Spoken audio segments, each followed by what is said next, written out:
大家好，我是你们的疗愈师 Jules。我们今天将一起探讨的主题是《易经》。无论你对《易经》的了解有多少，我都希望通过这段视频能给大家带来一些新的启发。这个主题其实我已经想做很久了，但是一直苦于不知道要怎么做才能比较有趣，而且我也怕没有人想看，所以思来想去，我决定将这个视频做得比较轻松，而不是深挖每一个卦象的含义，或者具体怎么计算之类的。我想做这个视频的初衷就是想要破除一些关于易经的迷思，因为当今互联网上真的有太多针对易经的一些解释或者说分析了，属于是我有时候都开始怀疑我自己到底知不知道什么是易经。所以今天呢，就让我们一起关掉一些杂音，然后呢，让我们对易经浅尝辄止。如果将来我有什么新的发现或者新的体会，我会再来与大家深入分析。在视频的最后，我也会用易经来为大家做一个接下来1个月的总体运势分析。在视频开始前，还请大家关注我的频道，为我的视频多点赞、转发和收藏哦。好，现在就让我们开始吧。首先，什么是易经呢？易经又称周易，是中国古代哲学和占卜学的经典著作，被誉为群经之首。其内容非常丰富，包含着宇宙的运行规律和人类的行为准则。易经的起源可以追溯到3000多年前的周朝，相传是由周文王所作，并由孔子进行了详细的注释。它在中国历史上具有非常重要的影响力，不仅影响了中国的哲学、政治、文化，也在风水、医药等多个领域有所运用。传说周文王在被商纣王囚禁时，推演出了易经的基本卦象以及含义，然后是后来孔子对其进行了更深入的解读，写下了十易及易传，为后世理解易经提供了非常重要的指导。没错，圣人孔子也是易经的奠基人之一。说实话，我刚得知的时候也是挺意外的。以上呢是我在网上看到的一些介绍，然后现在也是有很多人想要通过二进制的方式来解读易经，认为易经是古代的一种可以准确预测未来的一种二进制的计算方法。但是由于我个人呢对计算机也是一概不知，然后呢也不了解什么是二进制，所以在我个人的认知里面呢，易经是没有那么玄幻的，而且我也不渴望通过学习易经而去揭示宇宙的奥秘，就是也不是说我不好奇，而是我单纯就是觉得自己知道了又能怎样呢？所以我个人对易经的理解更偏向于易经所宣扬的一种思维方式。易经的核心在于变，认为所有的事物都在变化之中，而通过理解这种变化，我们就可以更好地应对生活中的各种挑战。而以上的种种变化呢，则是通过64卦象和阴阳活动所揭示的。变不仅仅是指事物的变化，还包括变化的规律性，比如阴阳的平衡、五行的互动、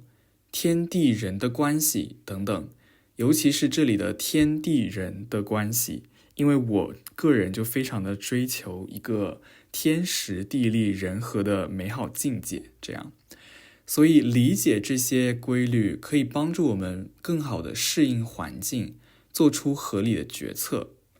64卦呢是易经的核心，每一卦都有6个爻，代表了从初爻到上爻的变化过程。每个爻都有具体的解释，称为爻辞，而每一卦也有总的解释，称为卦辞。孔子则进一步解释了每个卦和爻的深层含义。通过对卦象的解析，我们可以更好地理解自然规律和人生智慧，帮助我们在生活中做出更明智的选择。因此，虽然易经最初是作为占卜工具所使用的，但我认为它更多的是教导我们如何顺应天时、地利、人和。在面对人生的选择时，易经可以帮助我们分析当前的状况，预测未来的变化，并找到最佳的行动方向。所以我觉得易经其实没有那么玄，它其实跟我们日常生活的接触或者说连结是非常深的。然后在易经的咨询过程中，最常见的方法就是使用铜钱法，即使用3枚铜钱进行抛掷，记录每次的结果，最终形成一个6爻卦象。具体用什么铜钱其实并没有规定，不是说一定要用古代的那种铜钱，用现在的硬币其实也是可以的，只要你能保证这个硬币它正面反面出现的概率是 50% 就好。然后这些卦象的分析过程呢，就非常非常复杂了，我这里就不展开了，因为确实很无聊，有兴趣的人可以去搜索一下，不过不要听他们解释的时候听睡着了哦，我觉得这个概率是有可能发生的。那么如何将易经融入到我们的日常生活中呢？这里有几个小贴士。首先，大家可以定期进行易经解读，频率可以是每周1次或每月1次，帮助自己反思和规划未来。这里是没有定数的，大家自己喜欢怎么样就怎么样。我建议大家可以把每一次的解读结果都记录下来，以帮助你进行长期的观察和反思。同时，也可以借助易经来做出具体的行动计划，并逐步实施。不过呢，我想重申一次，就是易经告诉你的不是命运的安排，恰恰相反，易经以及我本人所推崇的一个观点就是，世间唯一的不变就是变化本身。我知道我经常还是会把命运这个词挂在嘴边，不过这个其实就是一个语言上的习惯而已。我真正想用命运这个词去概括的一种现象是说，某一特定时期内发生的一种周期变化，而不是永久性的。我相信事在人为的力量，以及天时地利人和的重要性，但我不相信有人生来就该发生什么事情。你下一阶段很可能会发生的事情，一定都是一个一个质变所引发的量变。罗马不是一天建成的，那你的人生也不是，绝对不是。因此，我们要做的就是时常将自己抽离出来，以旁观者的身份去观察自己，还有自己的人生，并不断总结经验，以达到成长的目的。我认为这个才是易经所代表的哲学能给我们最好的启发，然后呢，也是一些古人的经验总结。因此，我个人对易经真的很感兴趣，然后也很喜欢将易经与塔罗牌搭配起来，指引大家。所以，我希望通过今天的介绍，大家能够对易经有一个比较初步的了解。如果你对易经或塔罗牌感兴趣，请记得订阅我的频道，我会在今后定期为大家提供指引和建议，帮大家在成长的道路上点明一盏明灯，帮助你分辨出身前的是值得你去冒险的玫瑰丛，还是仅仅很扎人、没有任何意义的荆棘丛。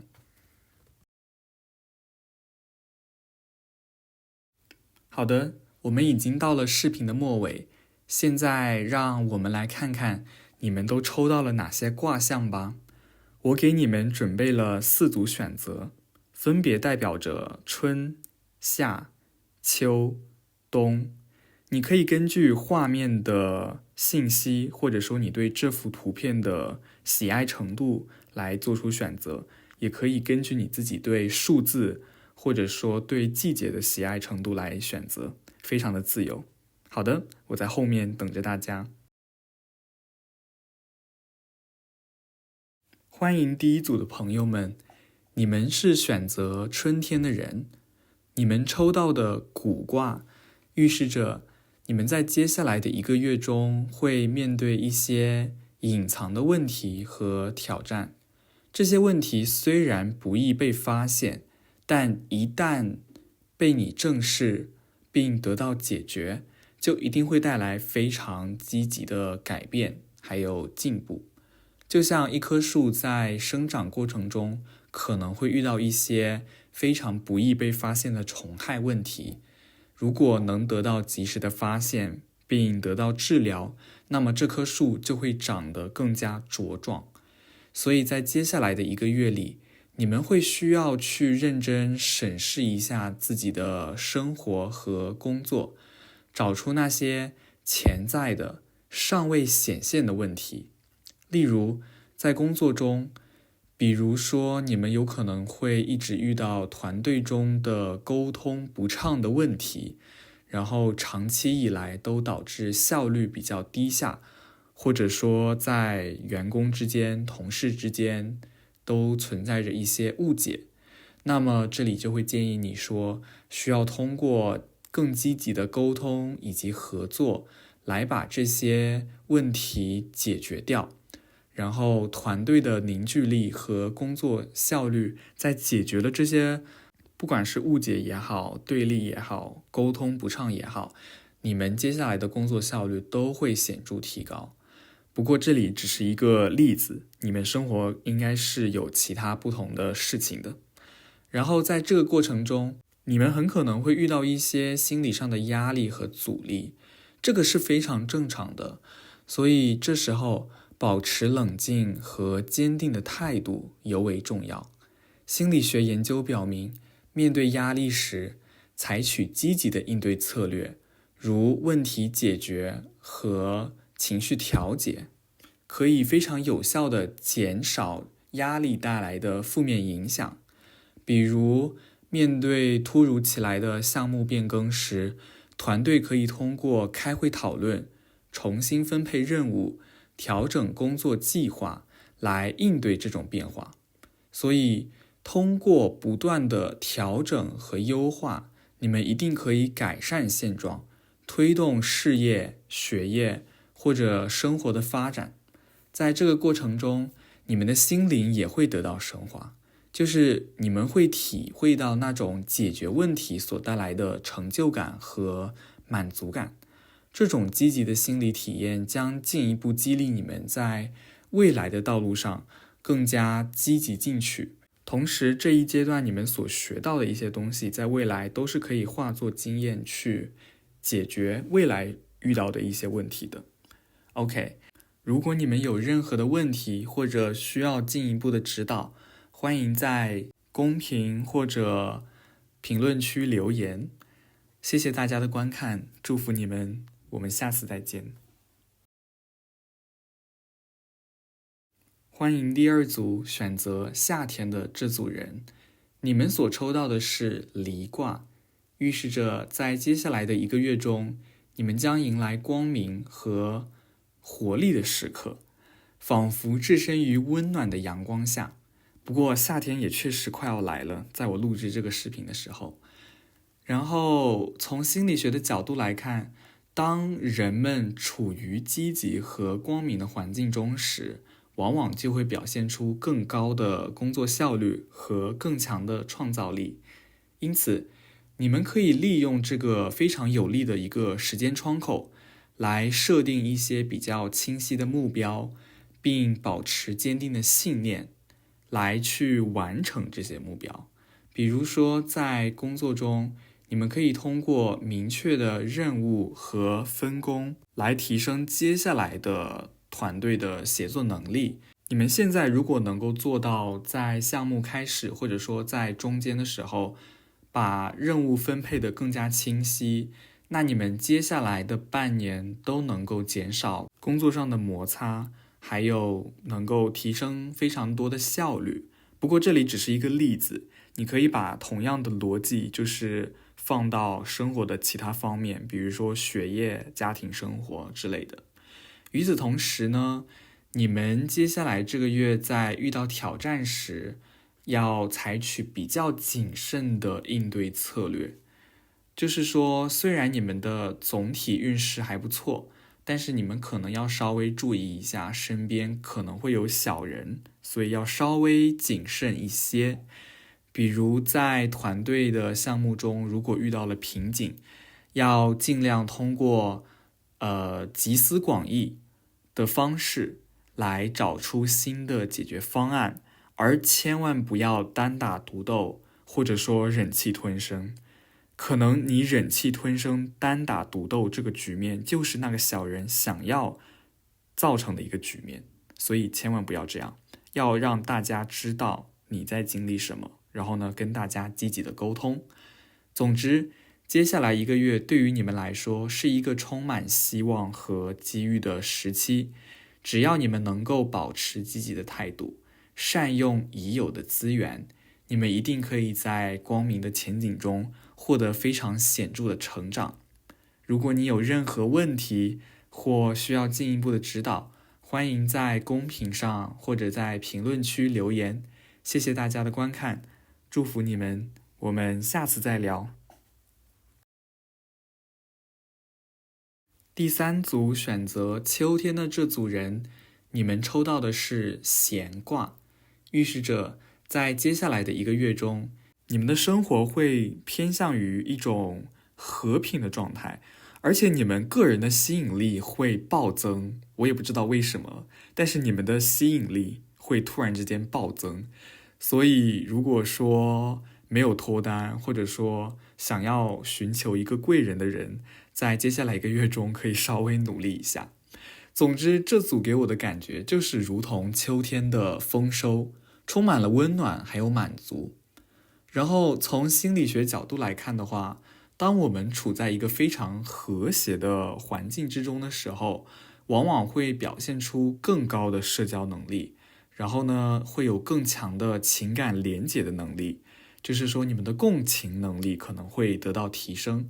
所以你们可以利用这个非常有利的窗口期，来积极的去建立新的人际关系，以及巩固现在已有的人际关系。这里的人际关系是非常开放的，可以是朋友、家庭、事业、爱情，这是方方面面。总之，我会建议你们在接下来一个月里，就是要保持比较开放的心态。比如说你们在工作中的时候，可以就是多多参加工作中的一些活动，来提高团队的凝聚力，这样子。然后接下来的话，如果你们遇到了人际关系或者说情感上的挑战呢，我也会建议大家要通过更加包容和理解的态度来应对。不过我相信你们是会做到的。就是说，通过有效的沟通，还有相互之间的信任和支持，能让你们接下来更多的达到双赢这样一个成果。所以总体上的话，你们接下来的运势是真的非常的不错的。然后呢，希望你们能够就是说保持一个开放的心态，保持正能量，积极与人互动，你们一定就是可以在这一段时间内达到一个比较高速的个人成长。就是这样，我好像也没有什么其他可以说的了。总之就是真的不错。如果你有任何问题或者需要进一步的指导，欢迎在公屏上或者在评论区留言。谢谢大家的观看，祝福你们，我们下次再见。欢迎第4组选择冬天的人，你们所抽到的是履卦，预示着在接下来的1个月中，你们会比较需要去采取一种偏谨慎的态度往前走，然后呢要维稳，这是你们的主题。就是说像是在冬天里面出门散步一样，你们可以静下心来欣赏身边的雪景，但是呢你们也要小心，就是会有滑倒的风险，所以要走得慢一点。我觉得跟你们选择这个冬天的图片真的是有很强的关联性。所以总之这一段时期，就是接下来的1个月，可能不适合去做一些特别大的投资，或者说开启一些特别有风险的项目。我会建议你们不如花1个月的时间静下心来，制定一个比较详细的计划。比如在工作中，你们可以通过制定详细的项目计划和时间表，来确保任务接下来能有序进行。如果一个团队能够在项目开始时就制定清晰的计划还有预案，那么大家都可以按照计划稳步推进，减少突发问题的发生。不过这个只是一个例子，你可以把这个逻辑来放到生活其他的方面。然后在接下来的这个月里面的话，你们如果面对突发冲突的状况时，要采取比较冷静的应对策略，比如说要寻求专业的建议，或者说去寻求团队的一些支持，千万不要一个人单打独斗。然后总体来看的话，你们的运势是平稳的，所以应该也不会是特别大的问题，所以你们也不需要特别担心。我也不想要在这里就是危言耸听之类的，我只是希望大家能做到，就是说分散自己的风险，然后呢做到一个好的，那就是这样子。希望大家能够从今天的分析中得到一些启示，然后感谢大家的观看，祝福你们，我们下次再见。